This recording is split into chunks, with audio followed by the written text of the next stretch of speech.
The Subcommittee of International Human Rights of the Standing Committee on Foreign Affairs and International Development in the Canadian Parliament issued a statement in which it stated that the Chinese government's persecution of the Uyghur and other Turkish people in East Turkestan amounts to be a genocide. The Canadian government also called for sanctions against Chinese officials responsible for the genocide. With this decision, this committee becomes the first parliamentary body in the international community to recognize the persecution practiced by China in East Turkestan as a genocide. On the other hand, the state-run Indian TV channels informed about the situation in East Turkestan to the Indian people. On the other hand, the state-run Indian TV channels informed about the situation in East Turkestan to the Indian people by meeting the Prime Minister of East Turkestan government in exile, Salih Khudayar. This means that the international media platforms are in recognition of the government of East Turkestan in exile and its leaders. In a statement issued on Wednesday by the Canadian Parliament, by the Canadian Parliament's Committee on Human Rights and International Development, it condemned the crimes committed by the Chinese government against Uyghurs and other Turkish people in East Turkestan and other Turkish peoples in the region. The statement referred to the sessions held by the committee from 2018 until today on the subject, adding, "What the Chinese Communist government is doing is equivalent to a genocide as defined in the United Nations Genocide Convention." This commission had based its mentioned decisions on the statements with the witnesses and evidence of persecution exercised by the Chinese government through mass detention, inhumane treatment, forced labor, and surveillance. Special attention was given by the committee to 2 points of its decision. First, it used the names East Turkestan and Xinjiang in parentheses and referred to what the Chinese government refers to as re-education centers as concentration camps. Not only did it criticize China's actions against the Uyghur people, but also recognized that China's actions were genocide. It called to work with allies and multilateral organizations to investigate East Turkestan's case. The decision was taken by the Canadian Commission after the Chinese ambassador in Canada. He threatened the Canadian lawmakers last week that the Canadian government would pay a heavy price if it recognized China's actions as genocide. In response to his threats last Friday, the Canadian Prime Minister, Justin Trudeau, said he would continue to mention human rights violations in Hong Kong and East Turkestan and that he would not submit to coercive Chinese diplomacy. Ghulam Osman, head of the East Turkestan government in exile, also expressed his special gratitude on behalf of the people of East Turkestan to all of the Canadian Commission for being the first governmental committee to recognize China's actions as a genocide, as well as non-governmental organizations and all activists who have been supporting the Uyghur case. According to Chinese government documents in East Turkestan, thousands of Uyghur children have been left without their parents or anyone because of the parents' imprisonments they face in Chinese concentration camps. It is expressed by using phrases as single difficulty or double difficulty, depending on the disappearance of one or both of the parents.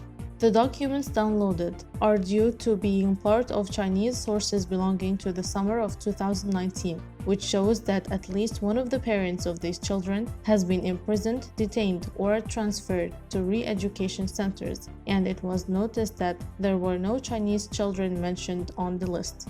China has placed these children on orphanages or boarding schools with strict security measures, strict supervision, and deprived them from practicing their mother tongue, as they are forced to use the Chinese language completely. In 2019, a total of 880,500 children were forcibly separated from their parents due to China's policies and were sent to boarding dormitories, which is equivalent to an increase of 76% over 2017, coinciding with China's expansion of the detention system. The total number of Uyghur children under the age of 15 who have lost one or both parents is estimated to be at 250,000, according to Yakan country data.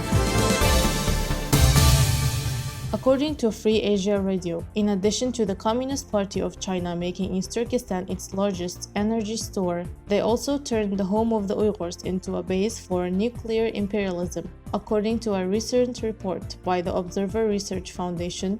In the report, which was released on October 19th, China is currently one of the largest developing countries for nuclear power in the world, and that East Turkestan is paying the price for the testing and research operations. The Chinese Communist Party has been using East Turkestan as a test site for nuclear weapons for decades, and it's not known how many people have died or have been distorted by its effects who have suffered from various types of cancer.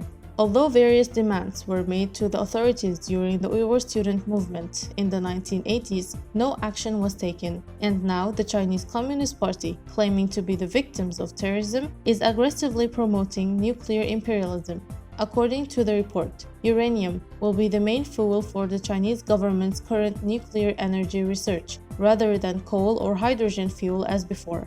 1/3 of the uranium needed for the Chinese nuclear program is being extracted from the Ili Valley in East Turkestan, and it is not known at the present time what security measures have been taken to address the various risks facing the lives of Uyghurs in the Ili Valley. Although the Chinese government issued a special law in 2003 to prohibit and combat pollution caused by radioactive materials in uranium mining, this law is nothing but paper in East Turkestan. On October 16th, a press conference was held on forced labor and human trafficking. Robert Destro, a human rights official at the U.S. State Department and the Assistant Secretary of the State, he mentioned about the crimes committed by China against the Uyghur and other Turkish people, and he called the religious groups and the world to unite against this modern-day slavery. In a response to a question from journalists on the issue of East Turkestan and Falun Gong, Mr. Destro said that the United States had launched an investigation by the Chinese Communist Party into the crime of forced organ confiscation. I cannot think of more human rights violations than the theft of someone else's liver, and we continue to receive reports of China's crimes. So we have started a fact-finding investigation into the allegations. Regardless of the religion, nationality, or race, everyone has good intentions. We can prevent these crimes from occurring. I ask the general public to contact us if they have reliable information about the mandatory organ harvesting in China, said Robert Destro.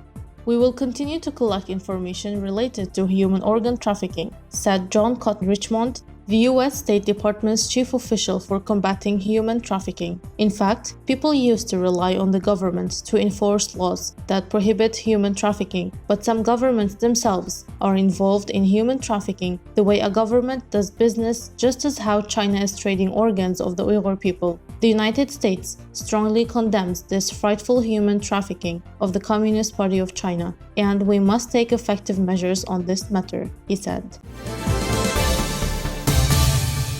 The Chinese crimes against Uyghurs have been covered and shown in details in the national Indian government. Recently, the Indian news agency spoke on the national television about prominent figures such as Minister Salih Khudayar and Mr. Ghulam Othman and his latest article. The article addressed the following: the relationship between East Turkestan and China is an anti-colonial relationship. East Turkestan, which had been an independent country since ancient times, was conquered by the Manchu Empire for the first time in 1759. But Manchu rule in East Turkestan was a form of confinement and could not be trusted.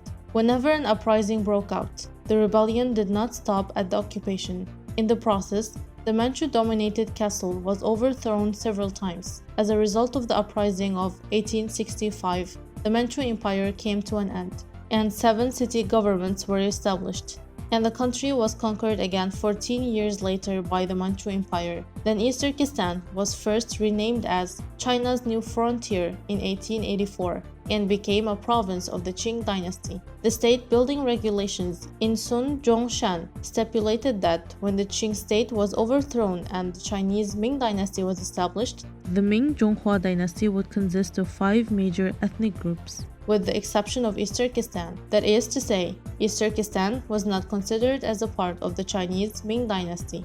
The independence of East Turkestan was declared twice, in 1933 and in 1944, until the Chinese invaded East Turkestan in 1949. The rule of China in East Turkestan continued only in a symbolic manner. For this reason and for the geographical reason, the Chinese population was not transferred to the East Turkestani lands. According to Amnesty International, before the Communist Army invaded East Turkestan in 1949, the Chinese population in East Turkestan was making up to only 2% of the entire population. It included the military, police, and government officials. And no ordinary citizen living in East Turkestan was a Chinese farmer or shepherd.